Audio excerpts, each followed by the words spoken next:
All right, so here we go. Yes, the first review for Path of Exile 2 went live, and about 100,000 of you guys got to see that review. And then something strange happened. It just absolutely disappeared off the face of the earth. A lot of people were wondering, what in the world happened? What is going on? So we're going to talk about that. And yes, I'm going to give my own opinions about the game because I have played quite a bit of it. Many of the different classes. I played Mercenary, the Witch, several of the other classes. And yes, right now you're seeing all new gameplay that I'm just posting right here in the background. And we got a brand new interview which sheds light on new details about Path of Exile 2 that we're going to talk about. And we're going to go over some new information about the MTX shop that I think a lot of you guys will actually like. And I should remind you, I am doing a big Path of Exile 2 early access giveaway. See that pinned top comment for a chance to win early access to Path of Exile 2. So we got to talk about that very first review that was posted. It was posted by Extra Life, as you can see right here. And I was like, man, they got quite the exclusive because I noticed they were the only ones posting a review. So I was like, damn. Then I clicked on the link. I actually got to watch it, but I came back to it. And guess what? It was ultimately removed. The video is now unavailable and privated, but why? And when this video was initially posted, let me tell you what, it sure seemed like it ruffled a lot of feathers. Check it out right here. We have, so Extra Life just wrapped up the campaign in Path of Exile 2. How? As far as I know, nobody has access to the current build.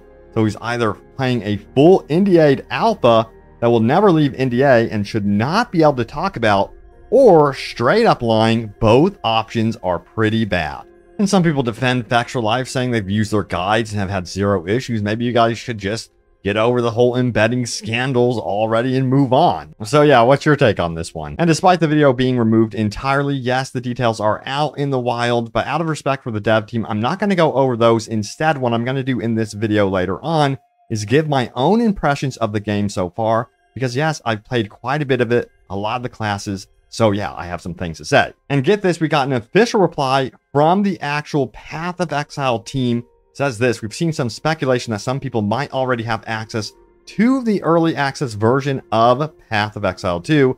To clarify, some traditional games media have been given access to review a version of the game. Part of the stipulation that media were given is that this is for review purposes only.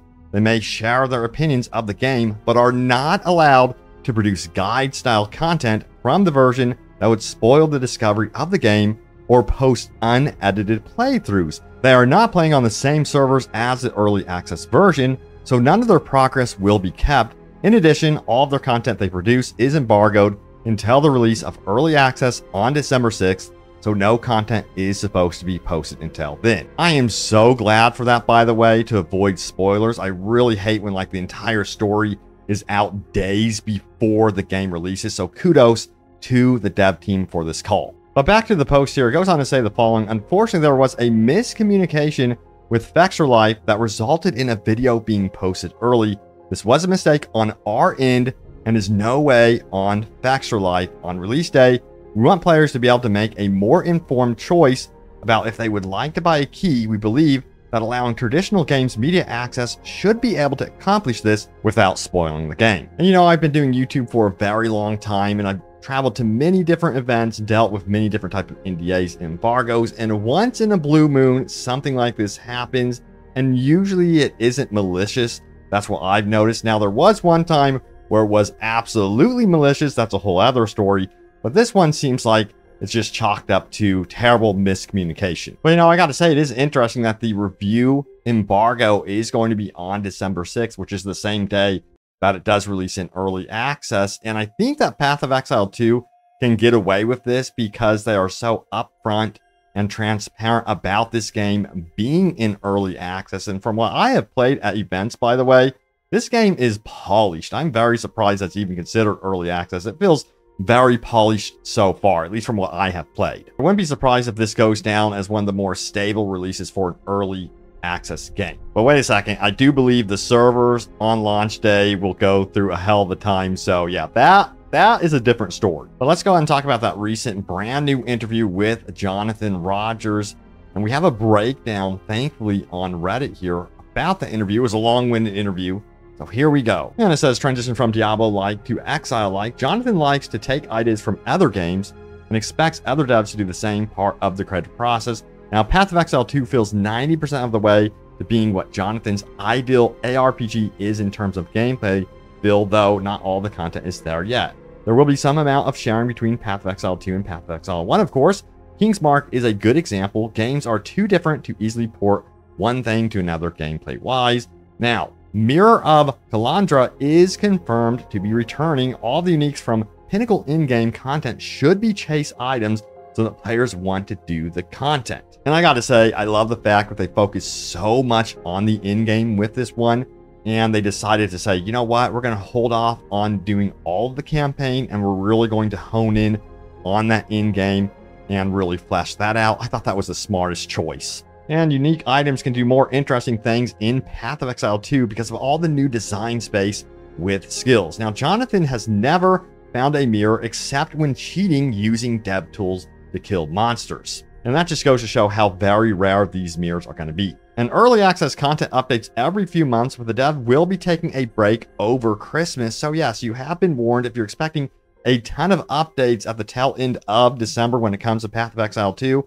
I would hold off on that because yes, the dev team also needs to spend time with family and kind of recoup and enjoy the holidays. However, if there's anything catastrophic going on with Path of Exile 2, its servers or something like that, which crossing our fingers, that is not the case, I would imagine they probably have some sort of emergency team on reserve, but hopefully that doesn't happen. Early access is going to be a minimum of 6 months, no more than a year. That means an impressive amount of content will be releasing during the course of 6 months. That is going to be wild. Also, all the classes and ascendancies will be in early access as well at some point and will be fully tested by the player base before the 1.0 launch. Simplified crafting will be expanded over time, but Jonathan wants the baseline of crafting to be easier and more accessible through more currency drops.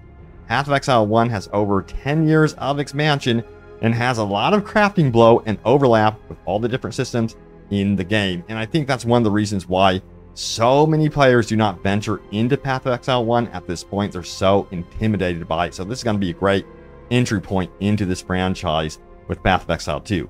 Next up, we have this one. Path of Exile 2 will be getting more sequel versions of Path of Exile 1 leagues, and updated versions of their crafting systems will be added along with them as well. So that's going to be cool. Devs interested in adding in interesting features, even if it ends up in content blow over the next 10 years. Sounds like they have some ideas swirling around in their brains for sure. Let me know what you guys would like to see as like potential unique features added to this one. Also, we have controller support. Let's talk about it. So controller support is way better than it was in Path of Exile 1. Entire team dedicated to controller implementation. Skills need specific work with all control schemes, so some things may be better or worse with different control schemes, with special attention being paid to controller support. So I've had the chance to play basically every type of control option, I guess you would say, available for this one, including playing on the PlayStation 5. It felt so good. Also, I got to play with WASD as well, which you are seeing right here. That felt really nice. But it seems like I think controller is going to be very popular. Even if you are on mouse and keyboard, you might want to try out controller with this one because, yeah, it seems like, again, that has been one of their absolute key focuses here. Not to say you can't stick with mouse and keyboard. You know, I myself, I'm still torn between this, so I'm still deciding right now, but I really did like WASD. That's why I played at the most recent event, and I think I might just stick with that, honestly. It just felt so good. Let me know what you guys are actually going to do. Kind of curious. And this is definitely interesting. Case-by-case improvements for individual skills with controllers. Some disagreement internally about how different skills should work with controllers in terms of automatic targeting. So the automatic targeting system might not be perfect in early access, it seems, with controller. So that might be getting an update eventually. So that's what I'm expecting. And we have skills have video guides built in, but they don't want to do more than that, especially not for the passive tree or entire builds, because it hampers player creativity. That makes a lot of sense. Jonathan said that in their game, guides would quickly become out of date. Important to more clearly show information to the player as to the choices they can make, but don't want to hold their hands beyond that. Love that sort of attitude. Would hate for things to be kind of spoiled. Also, all Path of Exile 1 cosmetics will work come Path of Exile 2 1 launch, but not all will work in early access release. Okay, so that is something very important to know. Shape-shifting forms like the Demon and Bear may have cosmetics in the future. If you transform, you can't see equipped armored cosmetics. How do you guys feel about that one? Now, generally speaking, they don't want to do mid-season updates to leak content. They found in Path of Exile 1 that it doesn't bring back players, so they focus on larger content updates every 3 months. Yeah, focus on what really brings back players, you know. That is absolutely key right there. Now, there will be many small updates, but they will be focused on balance, at least at the start of early access. We'll see what they do in terms of, oh my god, hopefully they don't do like too many nerfs, you know. We've seen that mistake happen with Diablo 4, but it seems like this team is very much aware of what not to do, so I honestly would not expect something that dramatic to happen.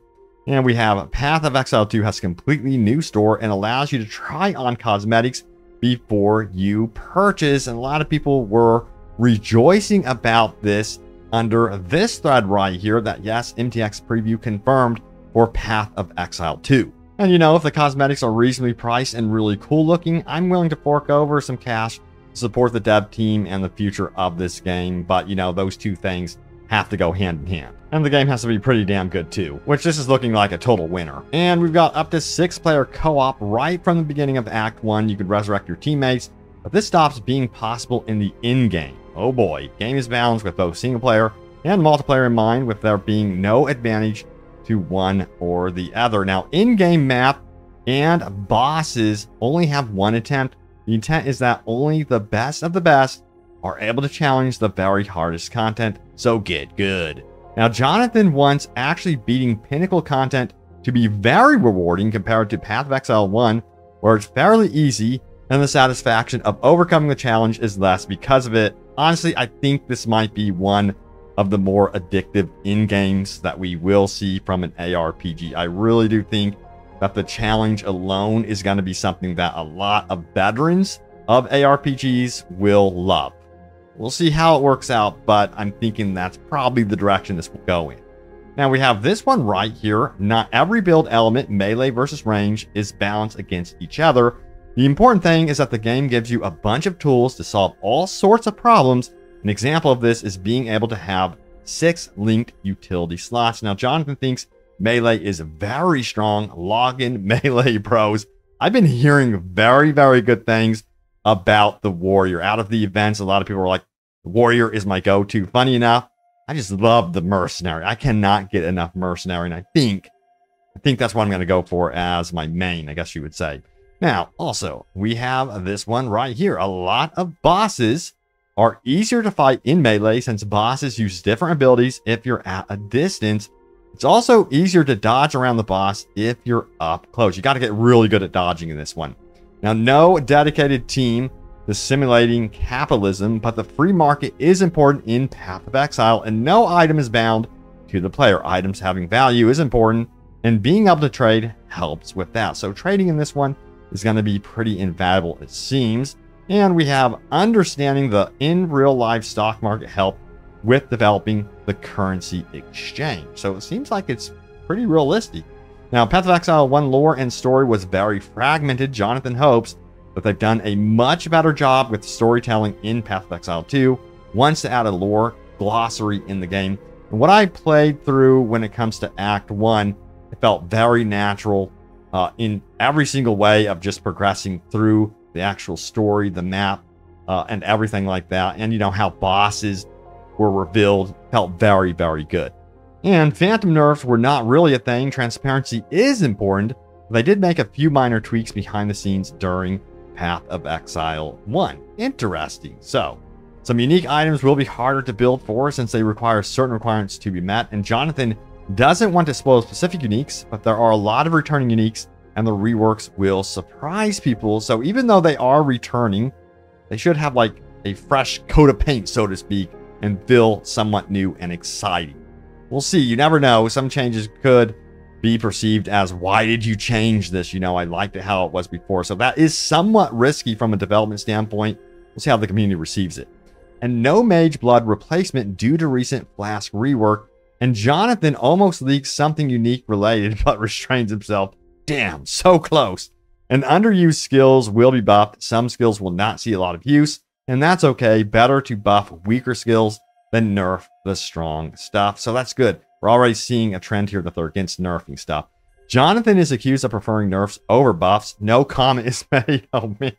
But I mean, that is what early access is for. It's just, I remember the Diablo 4 beta to launch and the nerfs.